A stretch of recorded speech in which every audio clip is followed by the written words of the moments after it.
Hello বাচ্চারা, কেমন আছো তোমরা? তো আজকে আমরা জানবো হচ্ছে অনার্স দ্বিতীয় বর্ষের নন মেজর রসায়ন, এই রসায়নের সেকেন্ড চ্যাপ্টারের সেকেন্ড ক্লাস। তো সেকেন্ড চ্যাপ্টারের সেকেন্ড ক্লাসে আমরা জানবো হচ্ছে পলির বর্জন নীতি কি, পলির বর্জন নীতির হচ্ছে বিস্তারিত জানবো, এবং হচ্ছে জানবো কোয়ান্টাম সংখ্যা কি, কোয়ান্টাম সংখ্যা হচ্ছে কিভাবে মান নির্ণয় করতে হয়, এই বিষয়গুলো আজকে জানবো। তো চলো দেরি না করে শুরু করি।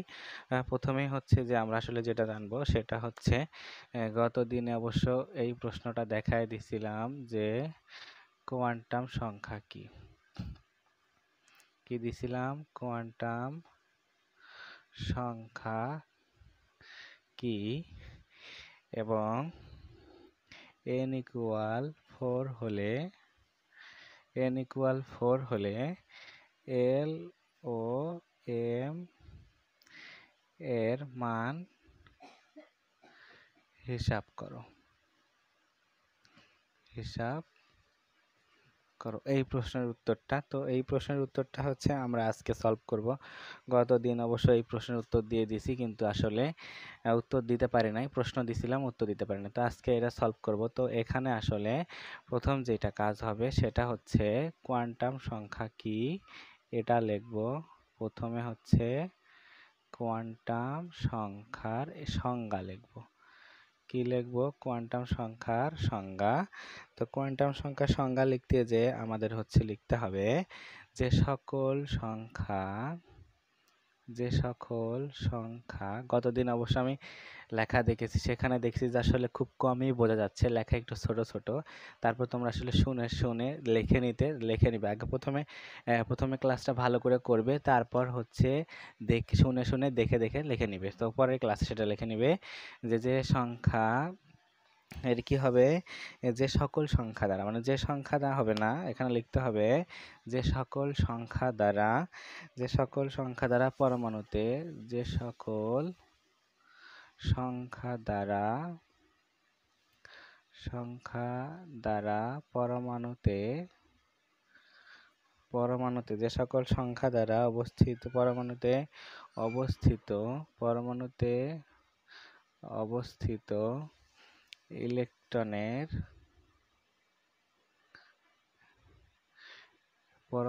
অবস্থিত ইলেকট্রনের শক্তি স্তরের আকার, আকৃতি ও ত্রিমাত্রিক দিকবিন্যাস এবং নিজ অক্ষের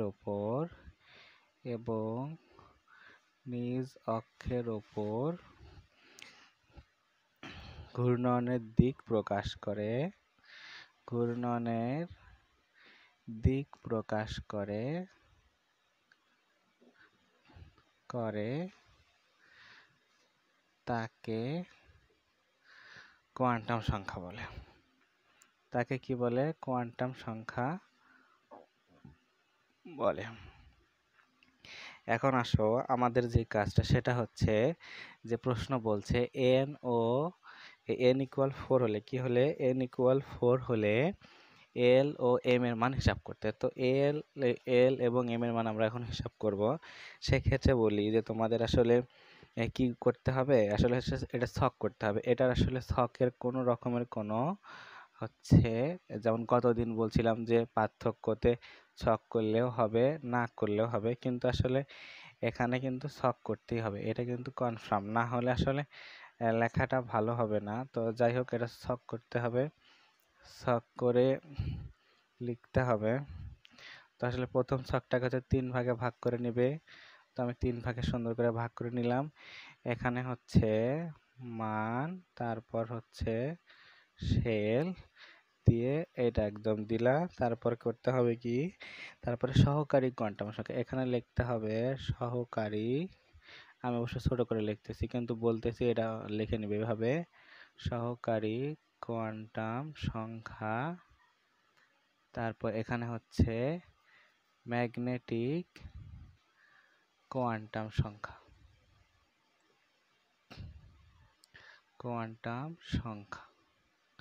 তো তারপর এখানে আসার পর এটা হচ্ছে 2 ভাগে বিভক্ত, এটা হচ্ছে 2 ভাগে বিভক্ত। তো তারপর এখন কি লিখতে হবে? তারপর এখানে হচ্ছে মান লিখতে হবে, এখানে হচ্ছে মান লিখব, এখানে লিখব উপশক্তি স্তর, তারপরে এখানে মান, এখানে অরবিটাল, এখানে হচ্ছে অরবিটাল। তো এটা লেখা শেষ। লেখা শেষের পরে আমাদের হচ্ছে n এর মান কত ছিল? n এর মান দেওয়া আছে হচ্ছে 4। তো আমরা এখানে লিখব 4, তারপরে এখানে দিব n, তারপরে তো এখন আমাদের কাজ শুরু। তো হচ্ছে সহকারী কোয়ান্টাম সংখ্যার মান যখন 1 হবে তখন হচ্ছে উপশক্তি স্তর হবে কি 4s। আগে প্রথমে লেখো, তারপর হচ্ছে আমি বুঝাই দিব। তারপর ম্যাগনেটিক কোয়ান্টাম সংখ্যার মান হলে এখানে অরবিটাল সংখ্যা হবে একটি। তারপর এই লাইন ক্লোজ। তারপর আসো সহকারী কোয়ান্টাম সংখ্যার মান যখন 1 হবে, সহকারী কোয়ান্টাম সংখ্যার মান যখন 1 হবে তখন উপশক্তি স্তর হবে কি 4s 4p। তখন উপশক্তি স্তরের মান হবে 4s 4p। তখন এখানকার মান হবে -1 0 +1। তাহলে এখানে কয়টা হচ্ছে 1 2 3, এখানে অরবিটাল সংখ্যা হবে 3টি। তারপরে এটাও ক্লোজ করে দিতে হবে, ক্লোজ করে দাও। তারপরে সহকারী কোয়ান্টাম সংখ্যার মান যদি 2 হয় তখন 4d হবে। 4d এর এখানে আসার পর -2 -1 0 +1 +2। তো এখানে কয়টা হচ্ছে? এখানে হচ্ছে 5টা। অরবিটাল সংখ্যা হচ্ছে 5টা হবে এখানে। তারপর হচ্ছে এখানে যখন 3 হবে, সহকারী কোয়ান্টাম সংখ্যার মান যখন 3 হবে তখন এখানে হবে কি 4f। 4f এর এখানে -3 -2 -1 0 +1 +2 +3। তখন এখানে হচ্ছে অরবিটালের সংখ্যা হচ্ছে 7টি। দেখো এখানে গুনো 1 2 3 4 5 6 7। তো আসলে এটা লিখবো না, এটা তোমরা আসলে লিখবে না, জাস্ট হচ্ছে বুঝানোর জন্য ওটা লিখলাম, যে এইটা লেখার কোনো প্রয়োজন নাই যে এটা লিখতে হবে। তো এখানে হচ্ছে কত 7টা হবে। তো এইটা হচ্ছে একদম শেষ, এইটা হচ্ছে যে শেষ, যে এটার হচ্ছে উত্তরটা হচ্ছে শেষ। আমি আরেকটু একটু বুঝায় দিব, দিয়েই হচ্ছে এটা শেষ করব। তো এখানে আসা, তো এখানে হচ্ছে যেটা বলছে যে কোয়ান্টাম সংখ্যা কি, কোয়ান্টাম সংখ্যার আসলে কাজটা কি। তারপর হচ্ছে এন হচ্ছে 2টা শেল, এখানে বলছে এল ও এম শেলের মান হিসাব করে দেখাও। তো এল ও এম শেলের মান হিসাব করতে আমাদের বলছে এন এর মান, তখন আমাদের কি দিছে 4 দিছে। তো এখন দেখো আমরা লিখছি যে কোয়ান্টাম সংখ্যা আসলে কি। কোয়ান্টাম সংখ্যার সংজ্ঞা যে সকল সংখ্যা দ্বারা পরমাণুতে অবস্থিত দেখো পরমাণুতে অবস্থিত ইলেকট্রনের শক্তি স্তরটা আসলে কেমন হবে। ইলেকট্রন শক্তি স্তরের আকার, আকৃতির এবং ত্রিমাত্রিক দিক বিন্যাস এবং নিজ অক্ষের উপর ইলেকট্রনের ঘূর্ণনের দিক প্রকাশ করে। সেটা প্লাস না মাইনাস, ধনাত্মক না ঋণাত্মক, সেটা প্রকাশ করে। তাদেরকেই আসলে কি বলে? কোয়ান্টাম সংখ্যা বলে। তো কোয়ান্টাম সংখ্যা তো আমরা সেটা বলছি যে আসলে কাদের বলে, এটা হচ্ছে তাদেরই বলে। তারপর হচ্ছে এখন আমরা মান নির্ণয় করব। যেহেতু আমাদের মান দেওয়া আছে n = 4, তো আমরা হচ্ছে শেল জানি, সেটা হচ্ছে 4 হচ্ছে n, সেই শেলের হচ্ছে 4 মান হচ্ছে 4। তো এখন তারপরে সহকারী কোয়ান্টাম সংখ্যা, ম্যাগনেটিক কোয়ান্টাম সংখ্যা। সহকারী কোয়ান্টাম সংখ্যা কি? সহকারী কোয়ান্টাম সংখ্যার এখানে মান 0 থেকে শুরু হয়, তারপর এখানে 3 চলে আসছে, আর এখানে উপশক্তি স্তর 4s 4p 4d 4f। তো এখানে চলে আসছে। এখন ম্যাগনেটিক কোয়ান্টাম সংখ্যার মান প্রথমে তো 0 0 হলে এটা হচ্ছে একটা, এখানে s আছে, একটা অরবিটাল নিতে হবে। তারপর এখানে p, তারপর হচ্ছে 0 মাইনাস, এখানে হচ্ছে এইভাবে মাইনাস মান এখানে হবে। তো এইটা হচ্ছে মাথায় রাখতে হবে, জাস্ট এইটুকুই। আর আমার মনে হয় না যে এই প্রশ্নতে অন্য কোনো সমস্যা আছে। তো জাস্ট একটুকু মনে রাখলেই এটা হয়ে যাবে, আর এটা তো একদম সোজা। তো তারপরে হচ্ছে আমি তোমাদের একটা হোমওয়ার্ক দিব।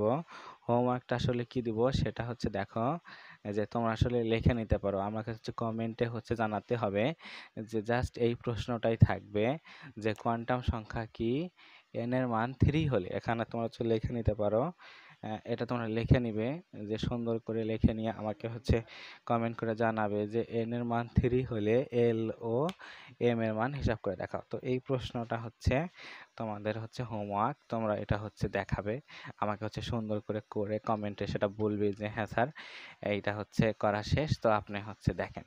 তো এটা হচ্ছে অবশ্যই কমেন্টে বলবে যে স্যার হ্যাঁ করা শেষ।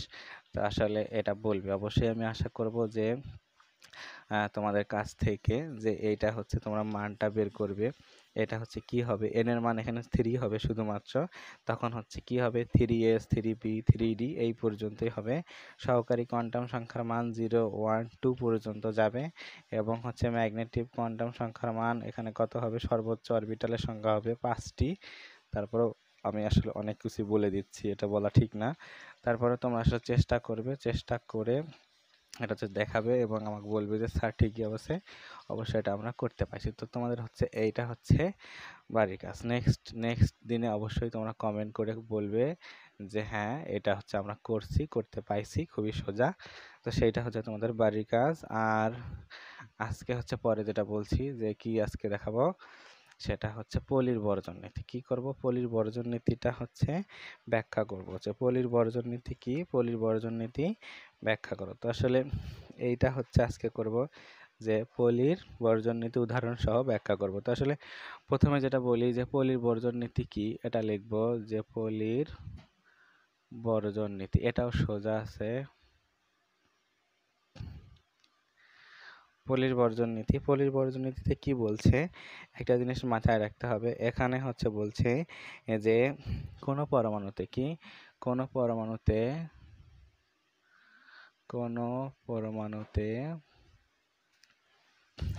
কোনো পরমাণুতে দুটি কোনো পরমাণুতে দুটি যে কোনো দুটি ইলেকট্রনে, কোনো পরমাণুতে কি যে কোনো দুটি ইলেকট্রনের, আমি এটা দেখাই দিব, দুটি ইলেকট্রনের চারটি কোয়ান্টাম সংখ্যার মান, চারটি কোয়ান্টাম চারটি কোয়ান্টাম চারটি কোয়ান্টাম সংখ্যা চারটি কোয়ান্টাম সংখ্যার মান কম বা বেশি হতে পারে না, বেশি হতে পারে না। তো এখানে বলছে কোনো পরমাণুতে যে কোনো ইলেকট্রন, যে কোনো দুটি ইলেকট্রনের এখানে হবে যে কোনো দুটি ইলেকট্রনের চারটি কোয়ান্টাম সংখ্যার মান কম অথবা এর বেশি হতে পারে না। এর কি হতে পারে না, বেশি হতে পারে না, অথবা একই হতে পারে না, একই হতে পারে না। এখানে একটু ওই যে লিখতে আসলে মিস্টেক হয়ে যাচ্ছে, একই হতে পারে না। তো সেই কাজটা হচ্ছে করতে হবে যে একই হতে পারে না। এই নীতি অনুসারে কি করতে হবে, দেখো এই নীতি অনুসারে দুটি ইলেকট্রনের এই নীতি অনুসারে এই নীতি অনুসারে দুটি ইলেকট্রনের প্রথম তিনটি কোয়ান্টাম সংখ্যা একই হলেও চতুর্থ কোয়ান্টাম সংখ্যার মান অবশ্যই ভিন্ন হতে হবে, অবশ্যই ভিন্ন হতে হবে। তো এখানে হচ্ছে যে অবশ্যই ভিন্ন হতে হবে, এইটা একদম কনফার্ম যে অবশ্যই চতুর্থ কোয়ান্টাম সংখ্যার মান ভিন্ন হতে হবে। আমি অবশ্যই একটা উদাহরণ দিয়ে দেখাবো। এখানে হচ্ছে যদি হিলিয়াম ধরি, হিলিয়ামের এখানে হচ্ছে এখানে দুইটা ইলেকট্রন। তো দুইটা ইলেকট্রন যে আছে, এই দুইটা ইলেকট্রন একটা হচ্ছে প্লাস একটা হচ্ছে মাইনাস। তারপরেও আসলে আমরা হচ্ছে অনেকগুলা যদি ধরি যে এখানে হচ্ছে এই ইলেকট্রন, তারপর এখানে যদি কক্ষপথ ধরি যে আমাদের এখানে আমরা জানি যে এইভাবে ইলেকট্রন থাকে কক্ষপথগুলোতে, এইভাবে ইলেকট্রন থাকে। তো এখানে আসলে কি থাকে, এখানে একটা প্লাস এখানে একটা মাইনাস। তো এখানে যদি থাকে এখানে একটা প্লাস এখানে একটা প্লাস এখানে একটা মাইনাস। তো এইভাবে আসলে প্রত্যেকটাতেই থাকে। তো প্লাস মাইনাস থাকে, তো সেটা আসলে কি, সেটাকে কি বলে এটা দেখাবো একটু পরেই, ওটা থাকবে। তো এখন আসো যে মূল কথা হচ্ছে একটি পারমাণবিক অরবিটালে সর্বাধিক দুটি ইলেকট্রন থাকতে পারে, একটি পারমাণবিক অরবিটালে সর্বাধিক দুটি ইলেকট্রন থাকতে পারে। তাহলে হচ্ছে কি একটি পারমাণবিক অরবিটালে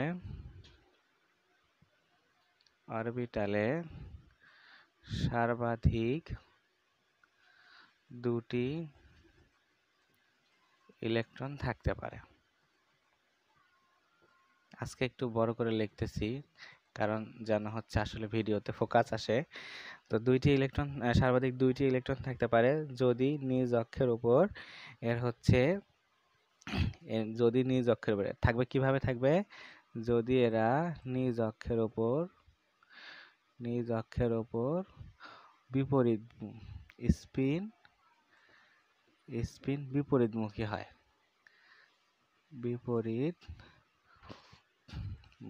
হয়, যেটা এখনই বললাম সেইভাবে থাকবে। অর্থাৎ এখানে কি থাকবে? অর্থাৎ এস এর মান, অর্থাৎ কি হবে? অর্থাৎ এস এর মান প্লাস হাফ এবং মাইনাস হাফ হয়। এইভাবে হয়ে থাকতে পারবে, যেটা আমি এখনই বললাম যে যদি দুইটা থাকে হিলিয়ামের তাহলে একটা প্লাস একটা মাইনাস। তো এখানে হচ্ছে এইভাবে রাখতে হবে যে একটা প্লাস এবং একটা মাইনাস, দুইটা এইভাবে থাকবে। কখন থাকবে? যখন হচ্ছে এই যে দুইটা থাকে, এই দুইটা ইলেকট্রনকে কি আবার বলে? এই দুইটা ইলেকট্রনকে আবার বলা হচ্ছে যে জোড়া ইলেকট্রন। তো এখানে আসলে কি সেটা এখন লিখবো, যে জোড়া ইলেকট্রন আসলে কি সেটা এখন লিখবো, যে কি এই নীতি অনুসারে কোনো পরমাণুর পারমাণবিক অরবিটালে দুটির বেশি ইলেকট্রন থাকতে পারে না। তো এটা তো আসলে জানি যে এই নীতি অনুসারে এটা লিখতে চাও যদি এই নীতি অনুসারে একটি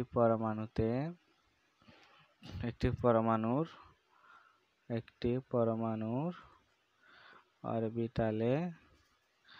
অরবিটালে দুটির বেশি ইলেকট্রন থাকতে পারে না। দুটির বেশি ইলেকট্রন থাকতে পারে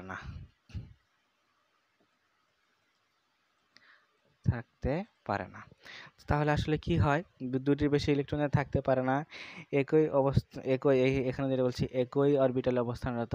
এখন দেখো যে একই অরবিটালে অবস্থানরত দুটি ইলেকট্রন পরস্পর বিপরীতমুখী স্পিন যুক্ত, তাদেরকে আসলে কি বলে? ইলেকট্রন জোড় বলে। তো এটাই আসলে লিখবো, যে এটাই লিখতে হবে যে একই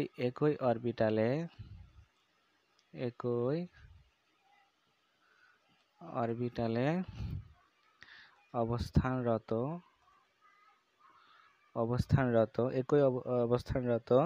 বিপরীতমুখী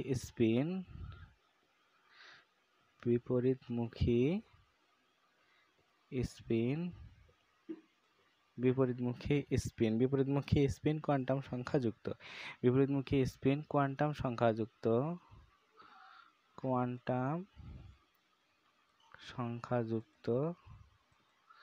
ইলেকট্রন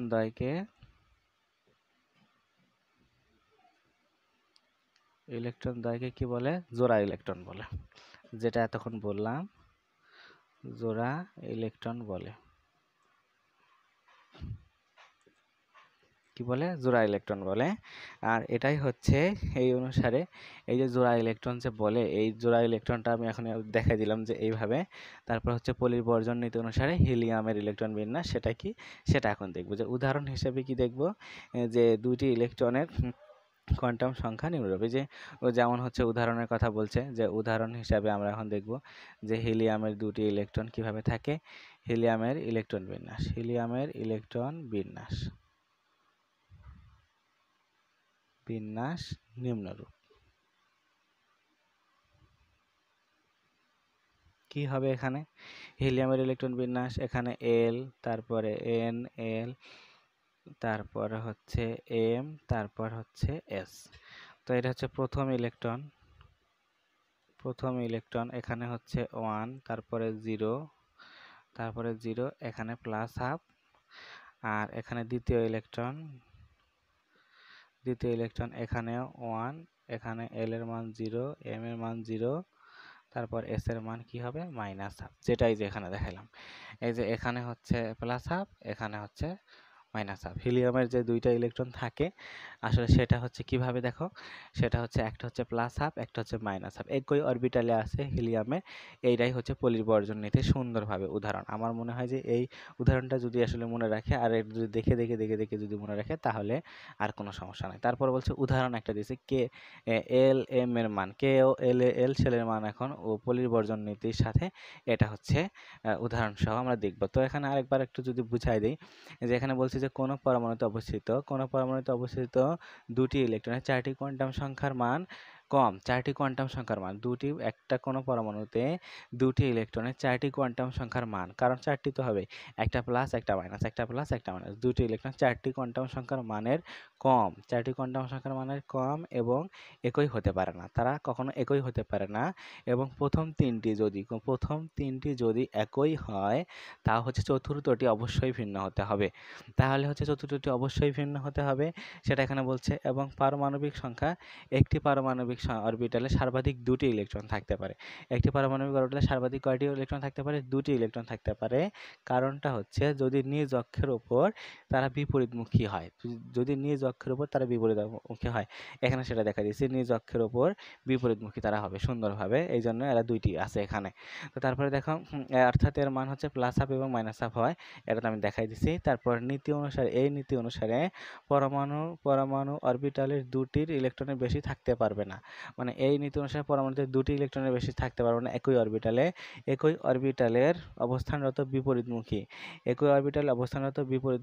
স্পিন কোয়ান্টাম সংখ্যাযুক্ত, এই যে বিপরীতমুখী স্পিন কোয়ান্টাম সংখ্যাযুক্ত ইলেকট্রন দ্বয়কে কি বলে? এই যে বিপরীতমুখী যে স্পিন কোয়ান্টাম সংখ্যা দুইটি একই অরবিটালে থাকলেও এই হচ্ছে ইলেকট্রন দ্বয়কেই জোড়া ইলেকট্রন বলে। কি বলে? এই ইলেকট্রন দ্বয়কে জোড়া ইলেকট্রন বলে। এই যে উদাহরণ হিসাবে হিলিয়ামের ইলেকট্রন বিন্যাস নিম্নরূপ, যেখানে হচ্ছে প্রথম ইলেকট্রন, এই যে প্রথম ইলেকট্রন, এই যে হচ্ছে দ্বিতীয় ইলেকট্রন, এই যে দ্বিতীয় ইলেকট্রন এখানে। তো এখানে প্রথম ইলেকট্রন এন এর মান কত? 1, এই যে একটা শেলে এখানে আছে। তারপর হচ্ছে এল এম এর মান 0, এই যে হচ্ছে এস এর মান হাফ, এই যে এস এর মান এখানে হাফ। তারপর হচ্ছে এখানে দ্বিতীয় ইলেকট্রন কোন শেলে আছে? একই শেলে আছে, এন এর মান 1, এল এর মান 0, এম এর মান 0, এস এর মান হচ্ছে মাইনাস হাফ, সেটা এখানে দেওয়া আছে, আর কোনো কিছুই না।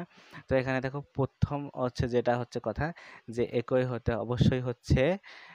হতে পারে না। এই দেখো এখান পর্যন্ত তোমার একটু মুখস্থ করতে হবে যদি বলি। এই যে এই চারটা কোয়ান্টাম সংখ্যা তো আসলে কোড করতেই হবে। তারপর যেটা আছে এইটা হচ্ছে এর কারণ স্বরূপ, এই যে হিলিয়ামের যে ইলেকট্রন বিন্যাস এইটা দেখে দেখে পড়লেই ব্যাস, দ্যাটস এনাফ, আর কোনো সমস্যা নাই। তো তারপরে আসলে বাড়ির কাজটা একটা দিচ্ছি, এটার কোনো বাড়ির কাজ দিব না। তো এখানে আসলে কি করতে হবে, এখানে আমরা এখন পড়ব যে এই পলির বর্জন নীতি অনুসারে কে ও এল শেলের ইলেকট্রন আমরা হিসাব করব। এখন আমরা কি করব? ইলেকট্রন হিসাব করব। তো ইলেকট্রন হিসাব করব।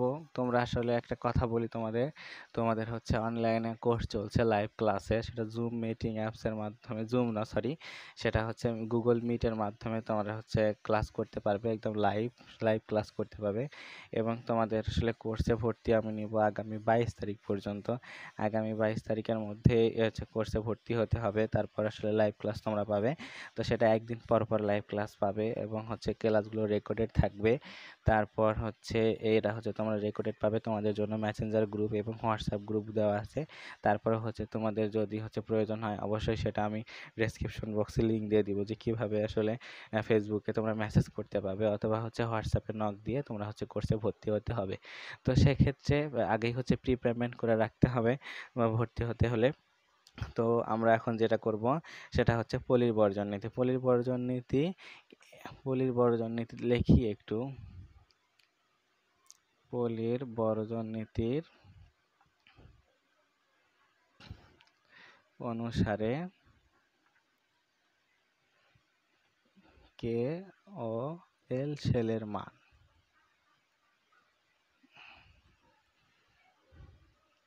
হিসাব করব। যাই হোক, এটা হচ্ছে আমরা কে ও এল শেলের মান বন্টন করে দেখানো হলো, আমরা হিসাব করব না, বন্টন যেহেতু আগে লিখছি, বন্টন করে দেখানো হলো।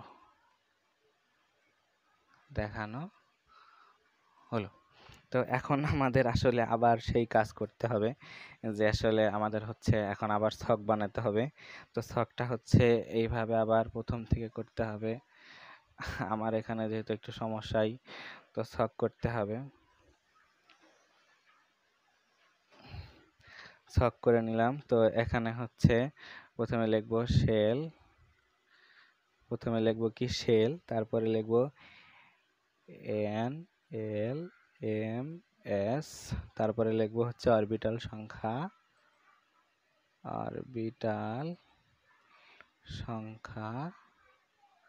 তারপরে কি লিখব, অরবিটাল সংখ্যার পরে লিখব শেলের সর্বোচ্চ ইলেকট্রন সংখ্যা, শেলের সর্বোচ্চ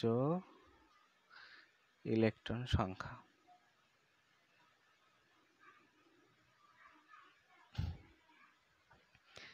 তো বরাবর এখন আসলে দাগ দিয়ে নেই যে কোনটাতে কি, তোমরা আসলে এভাবে দাগ দিয়ে নিবে সুন্দর করে। আমার এখানে বোর্ড দেখে অবশ্য অত ভালো হচ্ছে না। তো এখানে হচ্ছে প্রথমে হচ্ছে কে, তারপর হচ্ছে এল। তো কে শেলের অবশ্য কি করতে হবে, এ কে শেলে এন এর মান যখন 1 তখন হচ্ছে এল এর মান 0, এম এর মান 0 এবং এস এর মান হচ্ছে প্লাস মাইনাস হাফ। এখানে একটা ভালো করে কথা শুনে নাও, আমি কিন্তু হচ্ছে প্রথমেই দেখাই দিয়েছি যে কেন প্লাস মাইনাস হাফ হইলো।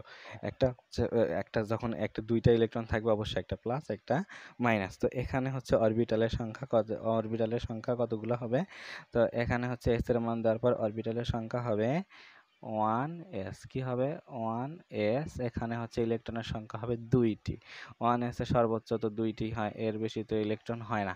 তো সেই কাজটাই হচ্ছে করতে হবে। তারপর কে শেলে আসি, এটা হচ্ছে যে কে শেল, দেখো এইটা কে শেলের কাজ শেষ। এল শেলে আসি, এল শেলে হচ্ছে এন এর মান তখন হবে কত 2, এন এর মান হবে 2, 2 হলে এখানে হচ্ছে 0, এখানেও হচ্ছে এম এর মানও 0, তখন এখানে প্লাস মাইনাস হাফ হবে। প্লাস মাইনাস হাফ বলতে এক জোড়া ইলেকট্রন। তো এক জোড়া ইলেকট্রন হলে এখানে হবে কি 2s, 2s এর ইলেকট্রন কয়টি, 2টি। তো সেটা হচ্ছে পরে লিখব।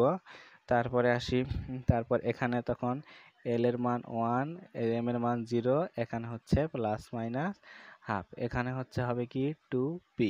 তারপর আসি 2p এর পরের মানটা হবে কত, এখানে 0। এখানে একটা কথা বলি, এখানে আমরা যখন 2p লিখব তখন এখানে একটা মাইনাস দিয়ে 1 দিয়ে লিখতে হবে। মাইনাস দিয়ে কি দিয়ে লিখতে হবে, 1 দিয়ে লিখতে হবে। কারণ মাইনাস দিয়ে 1 দিয়ে লিখতে হবে কেন, সেটা তো আসলে কথা, তো সেটা একদম বুঝাই দিব আমি। তো এইটা যখন আসলাম, এইটার কাজ এখানে, তারপর এইটার কাজ হচ্ছে এখানে। তারপর এখন আসি, এখানে এল এর মান হবে 0, এল এর মান হবে কত 0 হলে তখন এটা হচ্ছে প্লাস মাইনাস হাফ, তখন এখানে হবে 2p।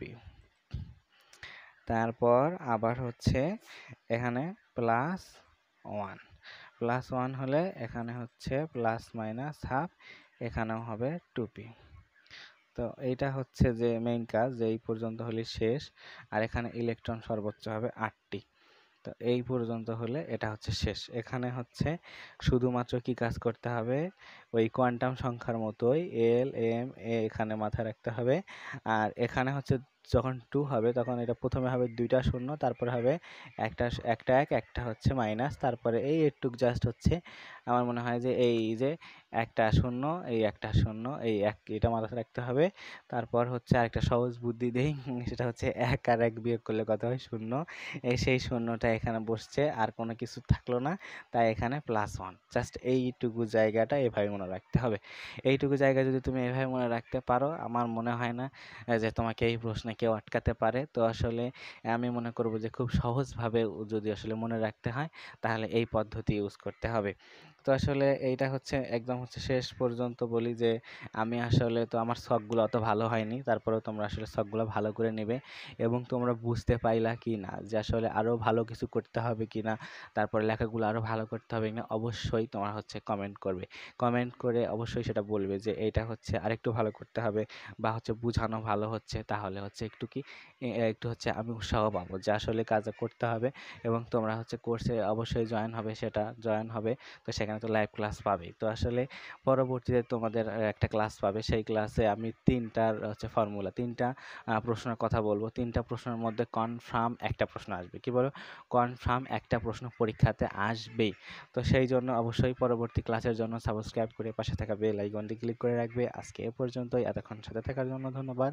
অবশ্যই ভিডিওটি তোমার ফ্রেন্ডদের মাঝে শেয়ার করবে, শেয়ার করে জানিয়ে দিবে যে এত সুন্দর ক্লাস কিভাবে মনে রাখতে হবে। খুব কষ্ট করা লাগবে না, জাস্ট হচ্ছে বুঝে মনে রাখতে হবে। আজকে এ পর্যন্তই, এতক্ষণ সাথে থাকার জন্য ধন্যবাদ।